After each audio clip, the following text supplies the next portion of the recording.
Yang namanya rasa jati, saya, Gus Sukron dan semua pendengar itu pun punya rasa jati. Yang namanya rasa jati itu adalah sama, satu. Ya bentuk kejujuran itu tadi. Rasa jati itu yang membentuk kejujuran. Yang membentuk kejujuran itu rasa jati, bisa membedakan mana yang hak dan mana yang batil. Maka di situ terbentuk dari rasa jati karena gelombang dari sang rasa itu sendiri sehingga menjadikan perubahan pada diri kita. Perubahan pada diri kita sehingga kita bisa memilah mana yang benar dan mana yang salah, mana yang batil dan mana yang hak, itu semua kita bisa membedakan.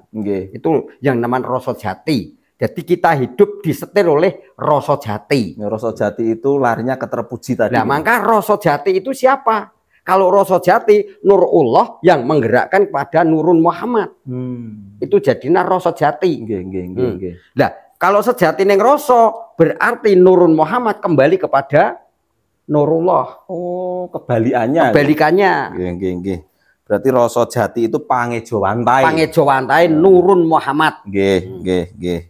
Lah, jeru ning jeru ya namanya ikhlas itu tadi. Ya namanya ikhlas, tidak bentuk, tidak warna, tidak suara, tidak rasa apa-apa kok. Iya kan? Nah, yang sebenarnya kita mengatakan itu ya tidak bisa dilukiskan lah, tidak bisa digambarkan. Terus ikhlas itu sendiri. Ikhlas itu sendiri itu gambarannya seperti apa, Mbah? Ya. Kalau gambarannya seperti apa?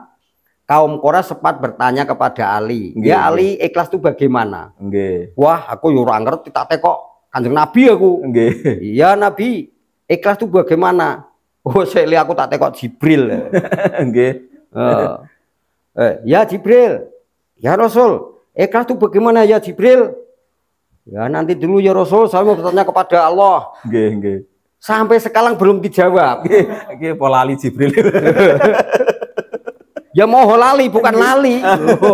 Ya mau lali. Ya Nabi salam alaika, ya Rasul salam alaika, ya Habib salam alaika, salawatullah alaika.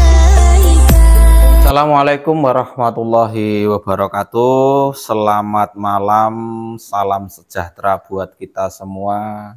Selamat malam kepada seluruh pemirsa setia channel Martabat Dudu Satori yang Gerobokan. Kita berjumpa lagi pada malam hari ini untuk melanjutkan bedah buku Miftahul Jannah. Tapi seperti biasa kita akan menjawab beberapa pertanyaan yang sudah dirangkum oleh tim kita. Untuk pertanyaan yang pertama itu dari akunnya Iswoko. Masuk Pak Eko, Bro. 4660. Wukuf kolbi, salah satu asas Thorekoh Naqsyabandiyah. Wukuf kolbi yang berarti menjaga setiap gerakan hati untuk selalu mengingat dengan menyebut asma Allah. Derek perso Kang, mohon diterangke tentang wukuf kolbi, matur nuwun. Monggo Romo Yai. Wukuf kolbi dalam arti kita selalu menjaga hati. Itu kalau di dalam Thorekoh Qadiriyah wa Naqsyabandi atau Naqsyabandi itu namanya zikir kiflul anfas. Jadi setiap saat dia keluar dan masuknya napas itu untuk berzikir kepada Allah, untuk ditatapkan kepada hati atau dipukulkan pada lubuk hati, dua jari, bawah susu yang kiri, laki ataupun perempuan. Kalau orang Thorekoh Satoriyah namanya anfusiyah, selalu penarikan napas itu juga diambil dari dalam-dalam, juga dipukulkan pada lubuk hati sebelah kiri, juga dua jari dari tengah-tengah dada. Dan wukuf kolbi sendiri juga banyak sekali, juga selalu ingat menjaga hati, itu pun termasuk wukuf kolbi wukuf juga. kolbi. Jadi dengan arti Wa torekotun afngali, toreko adalah perbuatan. Nggih. Menjaga perbuatan kita. Wa torekotun lagi zomair dalam arti toreko itu untuk memperindah hati. Jadi selalu memperindah hati. Menjaga hati dalam arti kita adalah tirakat hati. Nirakati hati selalu kita menjaga hati. Berarti bukan hanya kalau misalnya Qadriyah Naqsabandi atau itu bukan hanya Kiflul Anfas atau tadi apa namanya zikir apa yang Qadriyah tadi Mbah? Qadriyah Naqsabandi itu namanya zikir Kiflul Anfas. Kiflul Anfas saja, tapi juga nanti di perilaku juga mencerminkan menjaga hati selalu. Begitu juga dengan Satoriyah juga seperti itu. Seperti itu juga. Jangan hanya menjaga napas, tapi perilakunya juga dijaga. Perilakunya juga seperti itu. Jadi memperbaiki hati atau torekot hati. Jadi kita selalu menjaga memperbaiki hati. Kadang ngeten Mbah, pangapuntene.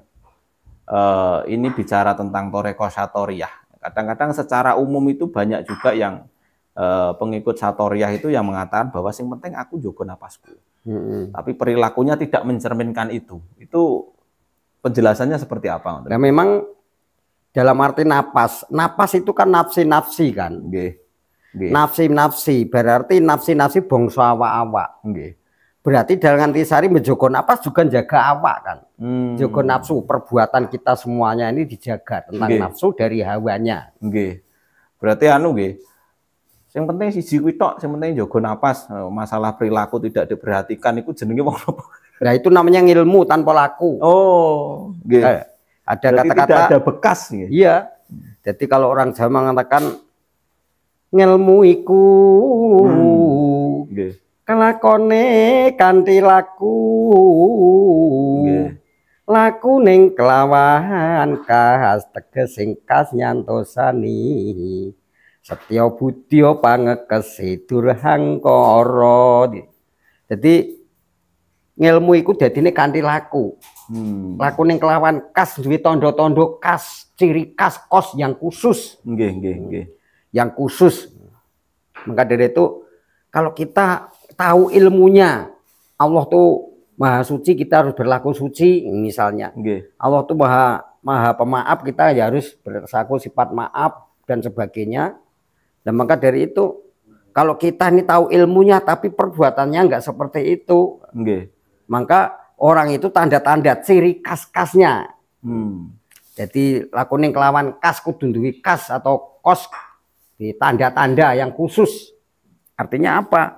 Walaupun orang itu dipandang bodoh, tapi kalau dia benar-benar menjaga hati, benar menjaga ilmunya di dalam hatinya, berarti dia itu selalu ada perubahan pada dirinya. Nafsi, dalam arti nafsi itu adalah bangsa awak. Perbuatan kita dipandang orang lain juga sepintas selalu akan menjadi indah atau baik. Yang namanya membentuk akidah akhlak yang mulia. Tapi akidah akhlak yang mulia itu seperti Kanjeng Nabi piyambak nggih. Kanjeng Nabi piyambak itu punya sifat yang sifat Rasul Siddiq, tapi Abu Jahal, Abu Lahab itu mengatakan Kanjeng Nabi tidak baik. Tidak waras. Tidak waras. Berarti kan baik sendiri itu dalam tanda kutip jenengan nate ngendika bahwasanya baik sendiri itu hanya untuk orang-orang yang beriman. Nah iya. Kalau untuk orang yang beriman yo pastilah. Nek gak cocok dengan situ yo pasti salah rak biasanya. Maka di situ di dalam Quran disebutkan lanjut likunaka biwasil lama sami dzikra wa yaquluna innahu lamajnun. Hampir saja orang mukmin itu digulingkan oleh orang munafik. Bahkan orang munafik itu apabila telinganya mendengar orang yang berzikir, dia mengatakan dia adalah orang gila. Dia adalah orang gila. Tapi Allah menyaut dari langit, misalnya ya. Wala dzikrullahu ila majnun. Kembali kepada orang yang tak berzikir itu adalah orang gila. Karena zikir itu artinya ingat. Ingat itu artinya sadar. Berarti wong zikir adalah sadar. Orang yang tak berzikir adalah itu orang yang tidak sadar. Maka tahu ilmunya tahu yang penting saya jaga napas. Jaga napas itu punya ilmu, tapi tidak bisa melakukan malah dilanggar, berarti munafik dong. Sama juga ketika soalnya di situ di Al-Qur'an itu begitu.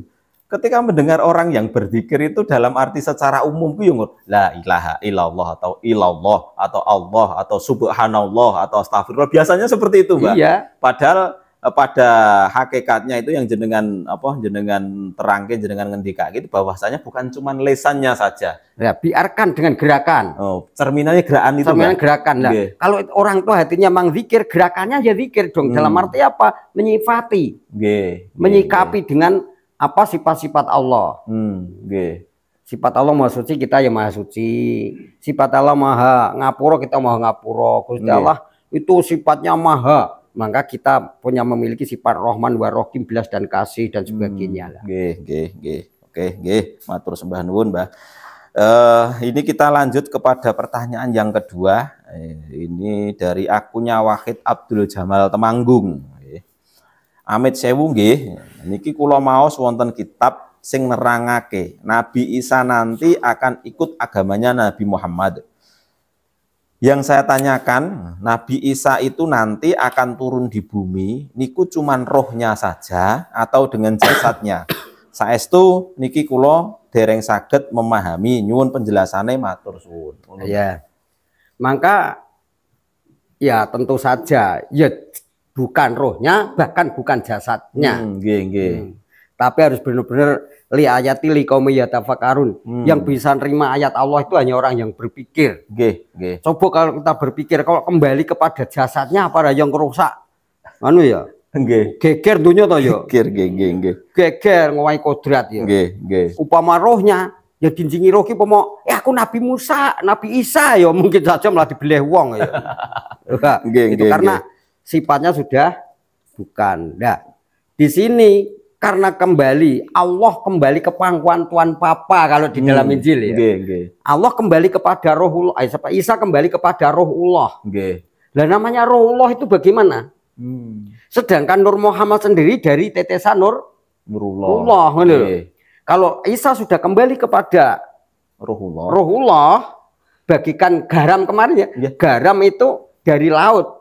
Maka apabila dikembali ke laut, ke laut itu nanti dulunya bikinnya laut di Lasem misalnya ya di utara. Dan nanti ya di utara.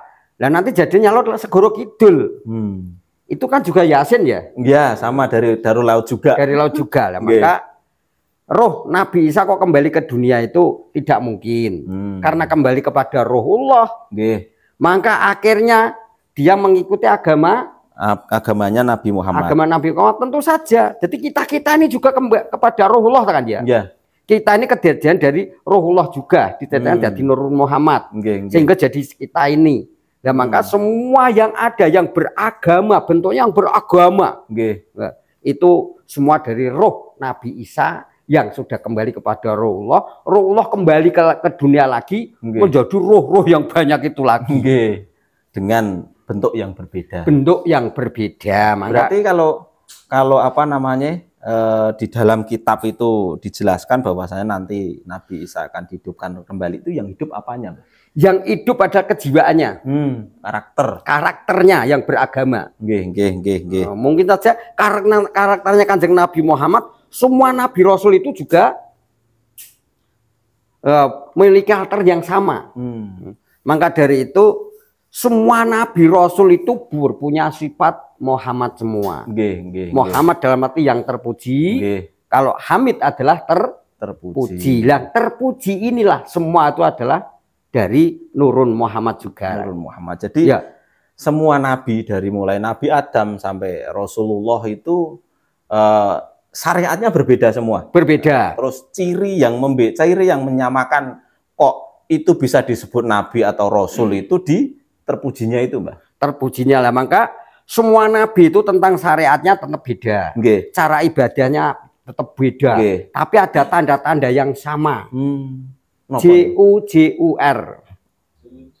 Jujur. Oh, jujur, Berarti nak pengen kita mau jiwanya sama dengan para nabi, di UJUR itu tadi. Tapi betul ini, betul. Jadi ketika kita bisa memahami, kemudian kita juga bisa mengerti tentang tentang cerita dan sejarah yang diceritakan oleh Romo Yai.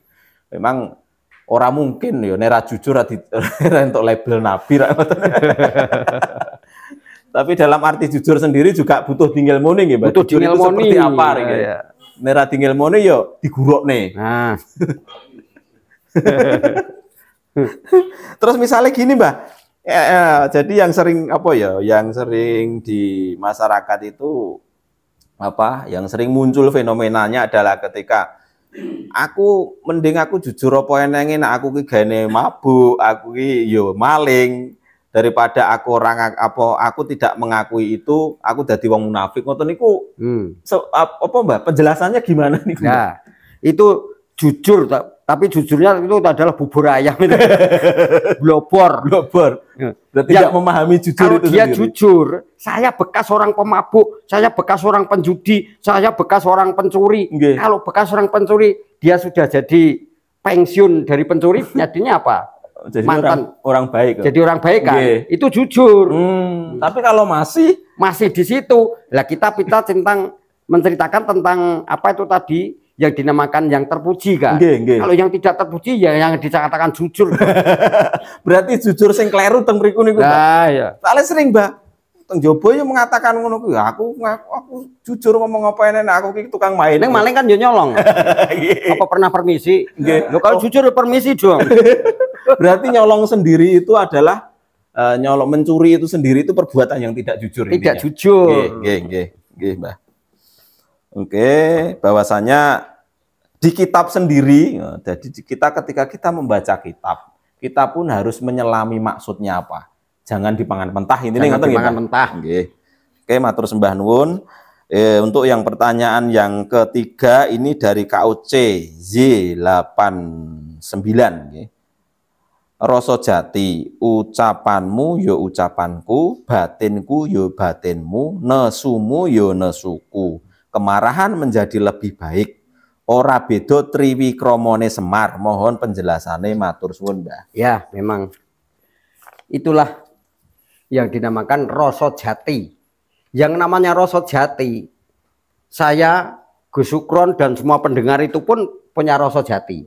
Yang namanya rasa jati itu adalah sama, satu. Ya, bentuk kejujuran itu tadi. Rasa jati itu yang membentuk kejujuran. Yang membentuk kejujuran itu rasa jati, bisa membedakan mana yang hak dan mana yang batil. Maka di situ terbentuk dari rasa jati karena gelombang dari sang rasa itu sendiri sehingga menjadikan perubahan pada diri kita.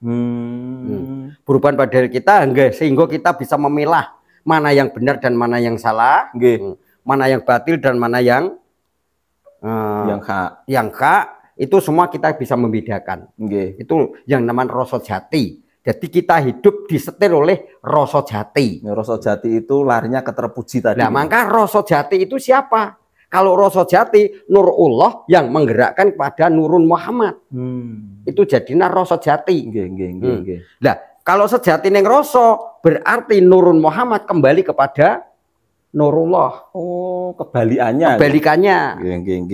Berarti rasa jati itu pangejawantai. Pangejawantai Nurun Muhammad. Nggih, matur sembah nuwun. Terus lah niki juga ada penjelasan tentang Triwikromone Semar. Ya. Triwikromone Semar. Semar itu Triwikromo, itu bagikan dia malaikat. Karena yang namanya malaikat itu juga punya amarah. Ngopo angger nesu ki elek. Lho yo ora to yo. Amarah suci. Karena malaikat punya dua jalan, amar ma'ruf dan nahi mungkar. Lah saiki malaikat itu yang memberantas kemungkarat, kerusakan dan sebagainya. Lah sekarang malaikat tuh kebalikan dari setan gitu. Setan itu juga perusak. Nah, malaikat yang amarah. Dia menimbulkan yang namanya amarah suci juga perusak. Nih sing dirusak iku jenenge setan. Berarti seperti ketika Puntadewa Triwikromo terus Kresna Triwikromo itu juga amarah suci itu, Mbak. Amarah suci. Senajan buta tapi senajan buta. tapi tumindake sae. Nah, iya. Nggih. Kok Prabowo sendiri dulu waktu jadi panglima perang, wah yo Triwikromo, kalau gak Triwikromo yo gak kuat ngangkat bedil to yo. Lah yo ngono, dibesarkan jiwa patriotismenya, dibesarkan jiwa apa yo? Pemberaninya. Dibakar kesemangatannya Triwikromo. Wah, seolah-olah yo Belanda sing sepro rut ngono wae gampange ya. Triwikromo. Dibesarkan jiwanya, pahlawan ya gitu. Terus perbedaannya Mbah, jadi kita kembali ke wayang. Jadi gini, Anoman itu kera putih. Terus kita itu juga punya nafsu dalam bentuk binatang. Misalnya kita punya gambaran, misalnya kita itu punya nafsu dalam bentuk binatang. Di situ binatangnya misalnya kerbau lah. Nah, kerbau hitam atau kerbau putih. Nah, itu perbedaannya di mana ketika kita yang punya nafsu dengan Anoman juga yang binatang. Itu perbedaannya di mana? Nah, maka dari itu kalau kita jikuk dalam letter licknya dengan saran Anoman digambar seperti monyet ya. Maka ini ditahuilah Anoman ini karena nom-noman. Putih dari ekor sampai ke kepala. Jadi Anoman ini bagikan santri. Santri memang dipelajari mulai dari awal sampai seluruh tubuh itu dipelajari menjadi santri. Putih mulus.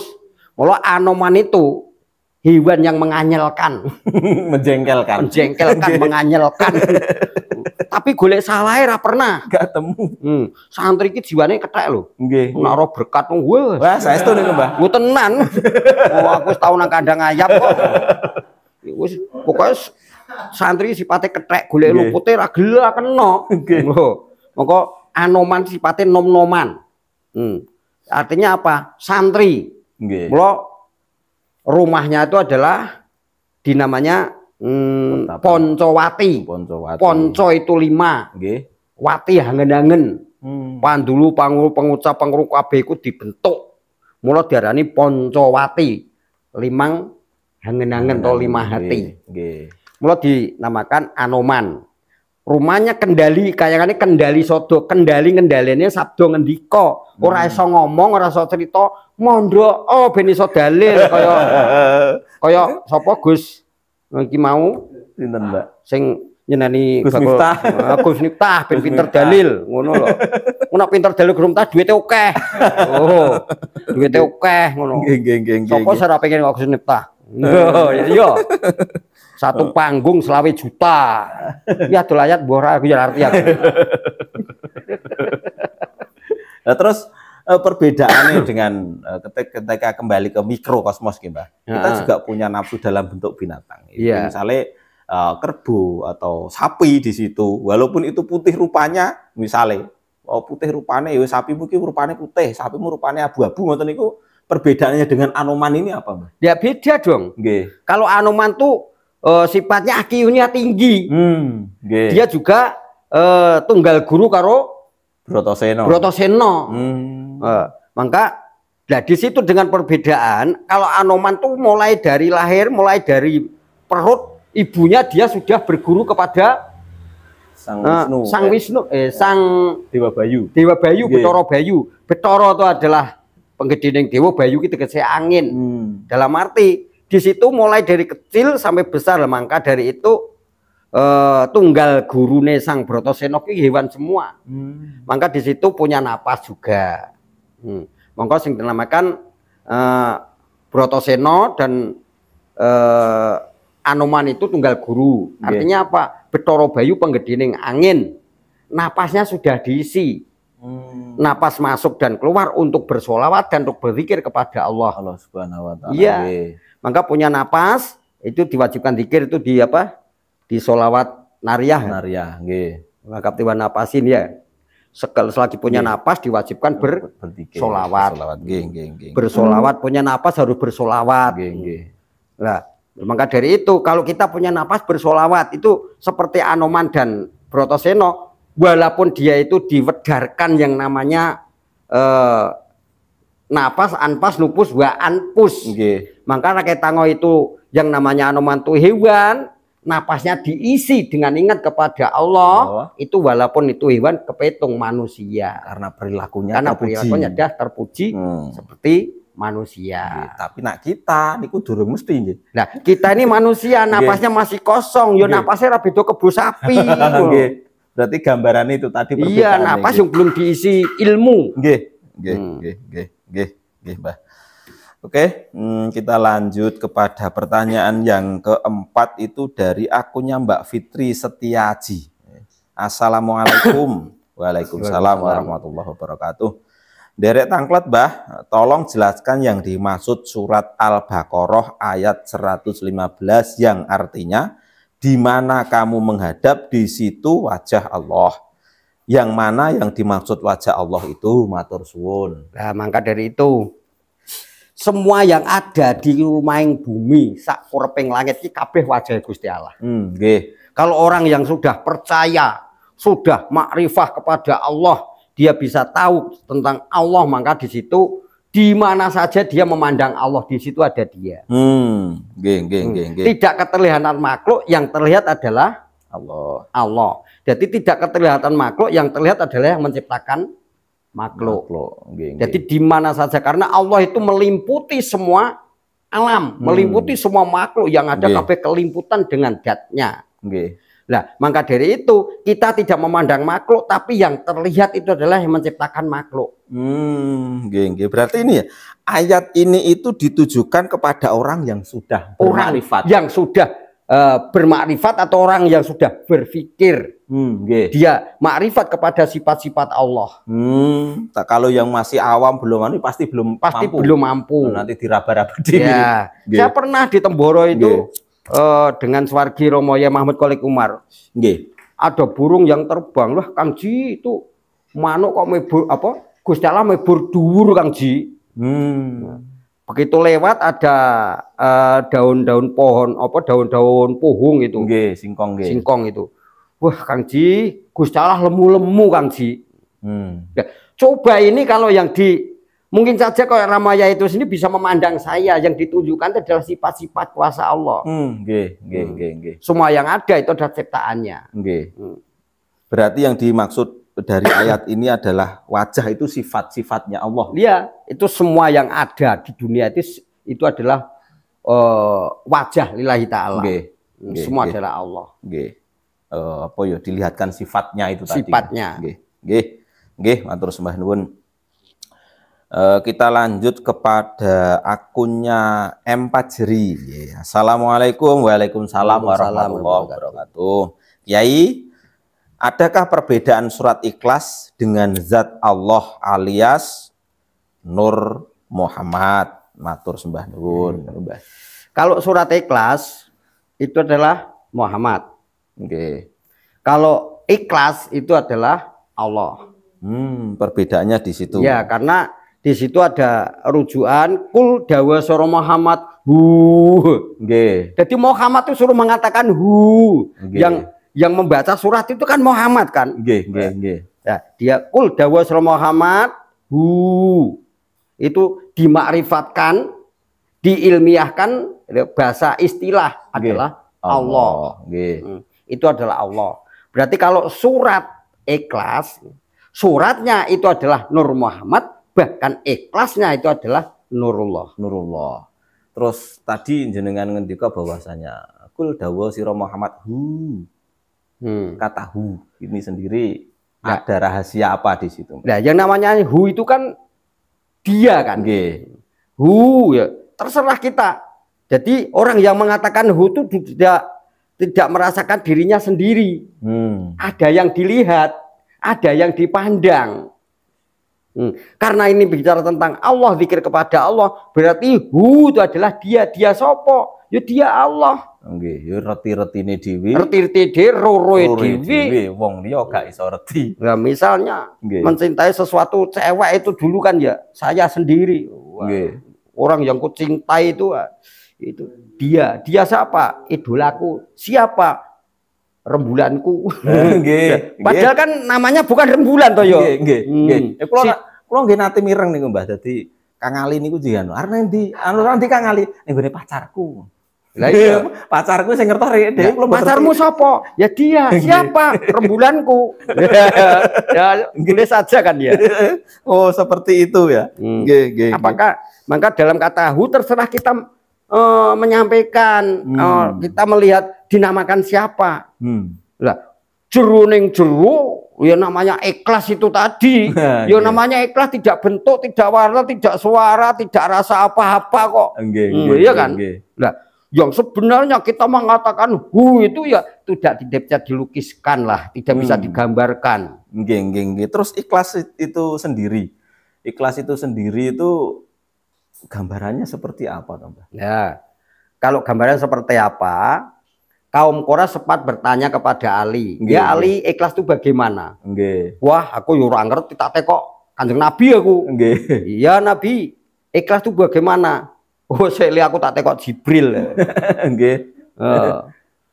Ya Jibril, ya Rasul, ikhlas itu bagaimana ya Jibril? Ya nanti dulu ya Rasul, saya mau bertanya kepada Allah. Sampai sekarang belum dijawab. Pola Ali Jibril. Ya moho lali, bukan lali. Ya moho lali. Sudah tidak dilekas karena arti ikhlas sendiri bisa dikatakan lepas, bisa dikatakan putus ya.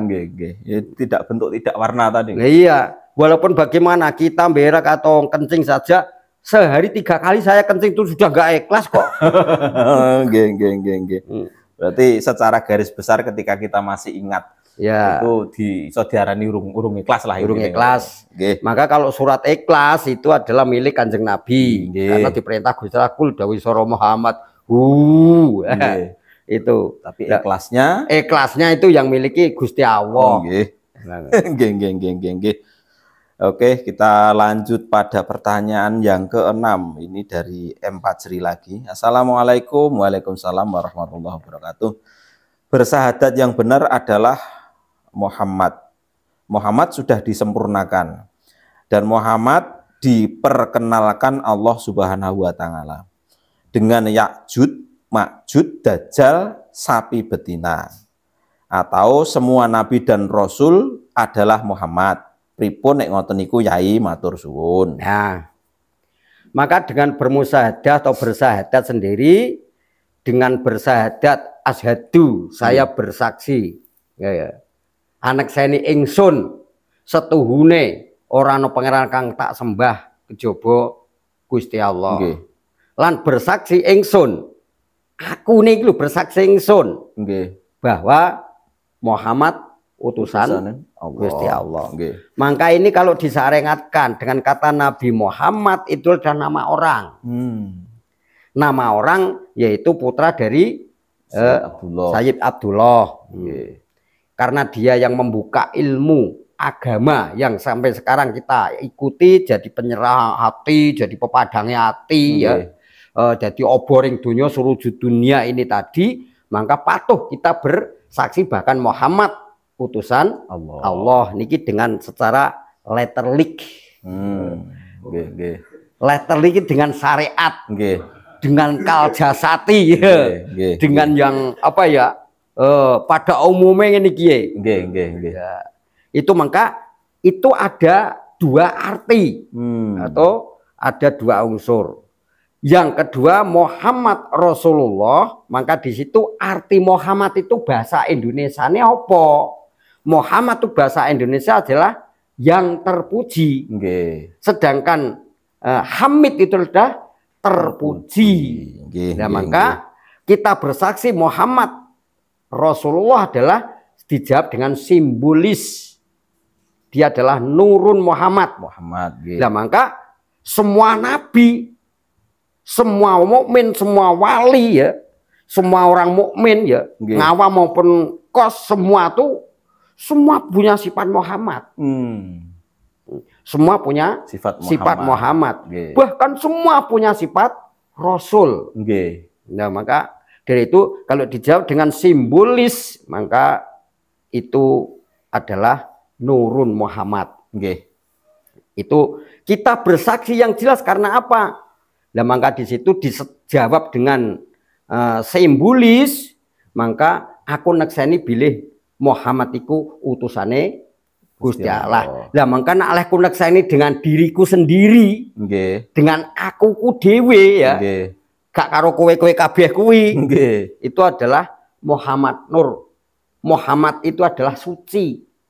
Muhammad telah terpuji. Nggih. Selagi kita memahami apa arti Muhammad, berarti kalau saya ini melakukan sifat yang terpuji, berarti saya punya sifat Muhammad.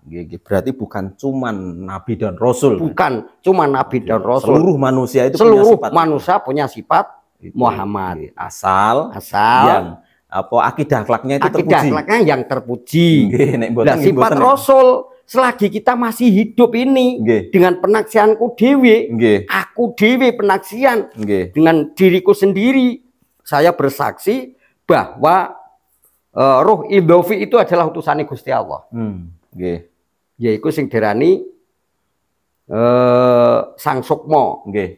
Kadwi bekti kang setuhu marang utusan yang widi. Utusan langgeng minul yona nggih Sang Sukma sejati. Nur Muhammad yo sang sabdo Yesus Kristus ingkang nami. Itu kan hanya bisa bahasa ya. Kalau yang Sukma itu adalah bahasa Sakerta. Iya kan? Kalau Nur Muhammad itu adalah bahasa Arab. Kalau yang Widi itu adalah bahasa Sakerta juga. Sang Sabdo itu juga bahasa Sakerta juga, karena orang-orang di dalam kitab Kebudan, Kehindon ya.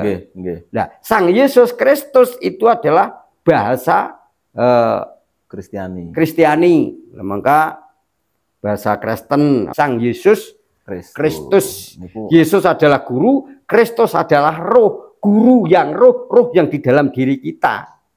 Maksudnya sama, hanya bahasanya yang beda. Nah, dengan perbedaan bahasa tadi yang Sang Sabdo, Sang Roh Idhofi, terus Sang Sukma Sejati, Nur Muhammad, terus ada lagi Yesus Kristus, itu bisa dikatakan bahwa semua agama itu sama atau ada perbedaan? Ya. Kalau semua agama, kalau dijawab dengan simbolis itu sama. Semua sama.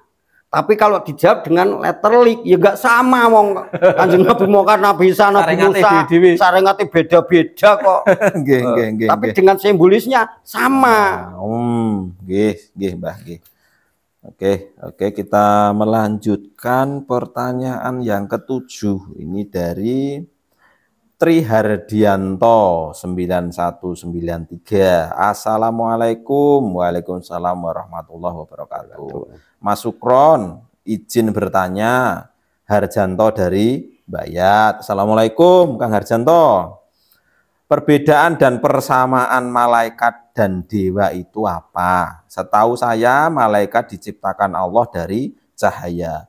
Kalau dewa diciptakan Allah dari apa? Kalau malaikat patuh dan taat kepada perintah Allah, kalau dewa apa juga patuh dan taat kepada perintah Allah Subhanahu wa taala? Matur sembah nuwun. Monggo, Mbah. Ya. Kemarin sudah dijawab. Bahkan kalau dewa itu punya anak, punya istri, ya. Dewa ono lanang, ono wadon, yo beranak ya kan. Sudah disampaikan. Bahkan dewa itu keturunan dari Nabi Adam juga. Yang sejak mulai zaman Nabi Sis ya. Yang Nabi Sis itu adalah punya anak kembar, anak Anwas dan Anwar. Anwas dan Anwar, Anwas itu lahir jadi manusia biasa, lumrah, yo mangan, yo nusu, yo. Sedangkan Anwar itu mulai lahir cat katon, cat ora, karena dia masuk di wilayah cahaya. Makhluk cahaya. Tapi bukan arti diciptakan dari cahaya, bukan loh ya. Makhluk cahaya. Nanti kalau saya jawab makhluk ilusi ngono yo. Diseneni wong.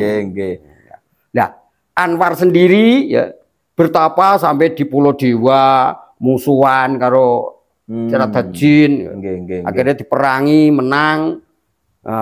Rajane jin ini jadi patiye, akhirnya anaknya diberikan oleh Anwar ya.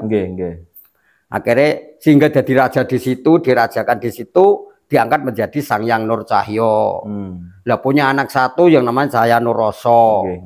Jadi dewa dan manusia itu sama. Itu adalah diciptakan dari Gusti Allah iki mau dari saripati bumi, anak Adam. Tetapi Anwar ini manggone ning wilayah makhluk ilusi atau makhluk cahaya. Makhluk cahaya. Dan maka dewa karo malaikat itu apa? Ya terang bukan, enggak sama. Karena yang namanya malaikat dan setan lah itu. Malaikat dan setan itu kayak satu rumpun ya. Malaikat dan setan. Kalau malaikat itu yang sifat positif, kalau setan itu sifat negatif. Enggak, Gusti Allah kok menciptakan langsung setan kan enggak ya? Langsung setan enggak. Nah, maka dari situ yang namanya malaikat itu diciptakan dari cahaya. Dari cahaya, maka malaikat itu piranti hidup manusia juga. Setan yo piranti hidup manusia juga gitu. Berarti ketika lari ke mikro, lari ke mikro, jadi malaikat dan setan itu semua adalah piranti kita, hanya di situ antara sifat negatif dan sifat positif. Perlawanan di dalam diri kita. Diciptakan dari api lah. Sedangkan iblis, iblis itu jangan dinamakan setan dulu lah, ya ngono. Tadinya ya juga bercahaya kok ngono lho. Karena iblis larinya punya anak dan cucunya iblis kan namanya jin kan. Itu diciptakan dari api, uruping api, nyala api. Diciptakan jadi bangsa jin. Sedangkan malaikat dari cahaya. Sedangkan anak Adam itu diciptakan dari saripati bumi. Nah, kalau Adam, Nabi Adam atau orang-orang yang Adam, bukan harus Nabi Adam, karena semua pulau itu sudah ada Adam. Tapi kepemimpinan yang sifatnya Nabi kan hanya satu, yang di Mesir. Itu Adam itu diciptakan dari lempung, dari tanah. Lempung yuk karpe, dari lemah yuk karpe lah yuk. Tanah liat pada umumnya dari 40 negara. Yang ngono gak mau? Ceritane ngoten niku. Ceritane dimpleng-pleng di anu ngono kuwi. Ceritane ngono kuwi. Nah, kita ini dari saripati yang dipangan Mbah Adam kuwi rak ngono. Dari mbahku ya anak Adam, dari aku kan Mbah Adam to ya. Leres Mbah. Maka di situ dimakan dari pohong. Pohong itu terjadi dari sinar matahari, dari air, dari udara, dari tanah. Unggul dadi ini dipangan bapakku jadi sperma. Terbentuk sekarang jadi manusia. Walakot kolakna insana min sulalatin mitin, kuciptakan manusia dari saripati bumi. Kuciptakan di setetes air mani. Nah, jelas toh itu manusia. Nah, Anwar itu juga seperti itu. Karena dikodrat oleh Allah, dengan kuasa manggone yang daerah makhluk cahaya. Dalam arti apa? Makhluk di dalam alam danyang. Alam barzah itu dalam arti alam perdanyangan. Nah, di dalam alam barzah itu juga ada yang negatif, ada yang positif. Ono sing seneng, ono sing susah. Nah, neng sing susah iki mau manggone jare siksa kubur. Nak jare sing seneng iki mah manggone ning nikmat kubur. Berarti bangsa jin sendiri itu juga ada yang munafik, Mbak? Walah, ya malah ribuan. Karena jin sendiri dari nenek moyangnya wong munafik kok. Malahan. Lah iblis ki luwih pinter kok karo Nabi Adam kok. Nggih. Supaya iso dikalahke dibiat karo Kanjeng akor Gusti Allah ya, Mas. Oh, nggih. Aku tahu anu ngalami. Soalnya ngeten. Kadang ngeten lho. Aku di bengi bar ditemoni. Misalnya kayak ngeten kan enten mawon cerita ditemoni karo Sunan Kalijogo. Itu mungkin jin sing munafik juga kadang-kadang. Nah, juga seperti itu. Kadang kalau ndak tahu maksudnya. Nah, maka di situ kita hati-hati. Kalau kita meyakini Sunan Kalijogo masih mentui ya, Sunan Kalijogo sing gentoyongan ki lha apa jeneng mangan nang Lembarzah. Nggih. Ewane wong sing kesasar. Nggih. Dia sudah sempurna. Orang yang karena cinta kepada Sunan Kalijogo bikin idola, apa-apanya diikuti, walaupun lewat sejarahnya, ngaku tuh Kanjeng Nabi, Kanjeng Sunan Kalijogo melakukan ilmu ngene, dilakoni kanthi teman-teman. Songkot cintane kadang-kadang ilusinya bisa bersama. Bersama bertemu. Bertemu. Tapi apakah jin itu juga bisa menyerupai Kanjeng Sunan Kalijaga? Nah, bisa. Bisa. Jin setan bisa. Karena jin sendiri itu bisa merubah wajah jadi 72 sihir loh. Keras sakti. Keras sakti ya. Nggih. Berarti di wilayah Pedanyangan pun kita harus hati-hati ya, Mbak. Nah, jangan Kalijogo. Cerita Syekh Abdul Qadir Jailani waktu bertobat Dallas Ngirok ya. Nggih. Dia sampai di situ, wah, begitu dengan makrifat katanya dia berjumpa dengan Allah. Wah. Syekh Abdul Qadir, kamu tadinya belum kenal saya. Sekarang kamu sudah makrifat kepada saya, sudah kenal saya. Tadinya yang perkara yang haram, kukalalkan Jailani. Sekarang rampung oleh mutopo apa gitu-gituan, wah apa sih? Soalnya ya. Tapi Syekh Abdul Qadir dengan hati nurani ini yang keyakinan tinggi. Allah itu nak ngomong gak wala-wali sekali jadi haram adalah haram, berarti iblis bukan Gusti Allah. Akhirnya jadi meleduk, api menyala, bau kayak seperti bakaran tulang dan bakaran bulu. Ditili indra ada sesuatu yang kebakar kulit di situ, berarti iblis yang godo atau jin yang godo Syekh Abdul Qadir itu tadi kebakar dengan pandangan setan kowe. Nggih, ngaku Gusti Allah. Ngaku Gusti Allah kowe. Nggih, berarti kita sendiri pun harus hati-hati ketika masuk ke wilayah ke situ. Butuh iman yang kuat, butuh keyakinan yang tinggi supaya kita tidak terjebak. Oke. Nah, di Quran sendiri mengatakan bahwa manusia itu tercipta dari saripati bumi. Terus kadang-kadang orang-orang sing jengkel orang-orang sing penuh dengan emosi, orang-orang sing penuh dengan dendam, orang-orang yang munafik itu kira-kira tercipta dari saripati bumi. Saripati bumi ini ku sengketa apa GG apa tanah tak bertuan apa bersertifikat. Ya.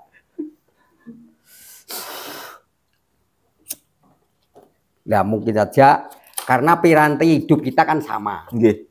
Saripati itu kan dari api, dari air, dari udara, bahkan dari tanah. Nah, yang di depan tuh yang mana? Yang api bernyala-nyala dan sebagainya. Tapi karena salah api ini kima bukan surga dahono, bukan artinya amarah suci, tapi amarah yang laknatullah kan.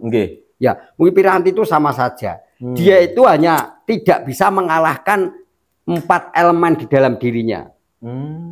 Tidak bisa mengalahkan 4 elemen.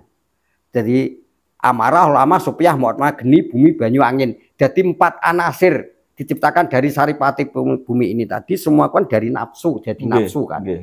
Nah, nafsu ini punya wat yang namanya amarah, lama, supiah, dan mutmainnah.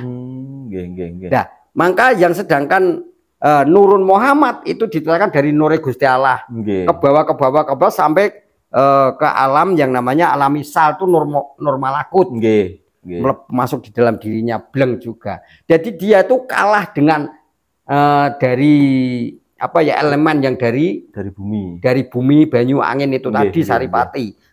Nah, tidak bisa Nurun Muhammad yang akhirnya jadi Nurul Malakut ini tadi nggak bisa mengalahkan. Sebenarnya orang yang seperti itu juga tahu. Jadi Nurul Malakut itu tahu aku salah, yo ngerti. Wis maling kan ngerti lah, salah ra. Ngerti nak apa ae elek, terus yo salah, ndelik-ndelik gak wani metu ngarep kan. Oh yo nggih deh, ngerti salah makanya ndelik-ndelik maling. Bener ngerti wani kok ngarepan niku. Ngerti kok ngarepan, gak wani tu ngarepan. Watuk iso ngempet, wahing iso ngempet. Bisa golek lenane wong, bisa jinjit lakune, wah. Karena dia tahu aku salah, ngono lho. Nah, itu Nurul Malakut itu masih bersinar tapi tidak bisa dia itu tidak bisa mengendalikan ini. Oke, mau terus Mbah nuwun, Mbah. Oke. Masih ada pertanyaan atau tidak? Oke, kita sudah ada 7 pertanyaan yang sudah terjawab. Kita akan melanjutkan ke sesi berikutnya yaitu pembahasan tentang bedah buku Miftahul Jannah. Kita sudah sampai di nomor yang ke-12 bab 2 nomor 12. Terima kasih untuk semuanya. Saya akhiri. Wabillahi taufiq wal hidayah. Assalamualaikum warahmatullahi wabarakatuh. Ya Nabi